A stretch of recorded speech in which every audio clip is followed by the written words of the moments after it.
اكتشف مهني قطاع عصر زيت الزيتون أن أسعار هذه المادة الهامة على موائد المغاربة في الموسم الجديد يتراوح ما بين 80 و90 درهم للتر، مشيرين أن ثمن كيلوغرام واحد من الزيتون يصل إلى 9 دراهم.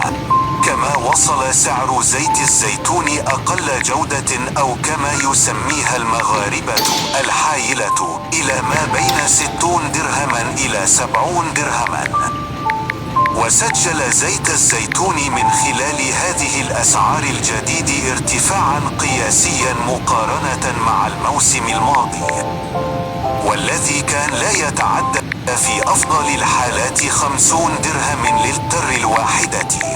وبرر المهنيون هذه الزيادة الصاروخة إلى عدم انتظام التساقطات المطرية وتراجعها بشكل مخيف خلال الموسم الفلاحي الأخير حوالي 50 إلى 65%، ساهم في تراجع نسبة المياه الجوفية، كما أفضى إلى تسجيل انخفاض حاد في مخزون المياه بعدد مهم من السدود إلى 26% مقابل 41% في الفترة ذاتها من العام الماضي. من المرتقب أن تشهد أثمنة بيع مادة زيت الزيتون ارتفاعا صاروخيا هذه السنة، وذلك في ظل قلة الإنتاج وارتفاع التكاليف بسبب موسم فلاحي اتسم بالجفاف وقلة التساقطات المطرية، على غرار باقي المواد الغذائية الأولية التي شهدت ارتفاعا في الأسعار. مؤخرا سيشهد ثمن بيع زيت الزيتون هو الآخر طفرة هذه السنة، حيث سيتراوح سعر اللتر الواحد بين 80 و90 درهما. وحسب ما استقاه من طرف عدد من المهنيين في قطاع عصر الزيتون بإقليم قلعة السراجنة، فإن ثمن الكيلوغرام من الزيتون يبلغ حاليا 9 دراهم، وهو الأمر الذي سيؤثر بشكل مباشر على الثمن النهائي لزيت الزيتون. هذا الأخير سيتم تسويقه هذه السنة بأثمنة تصل إلى 90 درهما.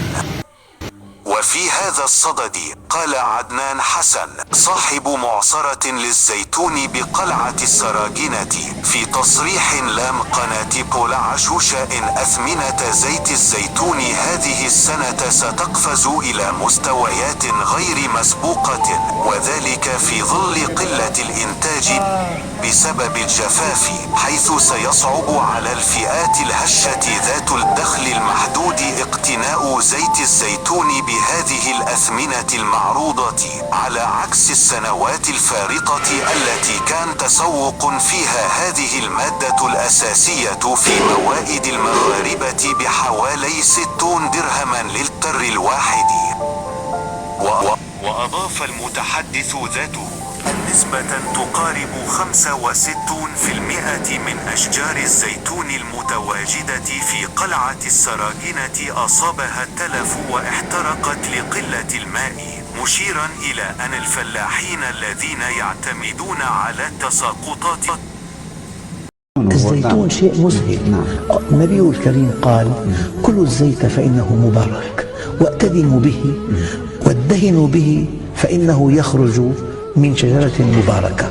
العلماء قالوا: زيت الزيتون أسهل أنواع الزيوت هضما، أسهل أنواع الزيوت هضما، فيه قيمة وقائية وعلاجية وغذائية، قيمة وقائية وعلاجية وغذائية.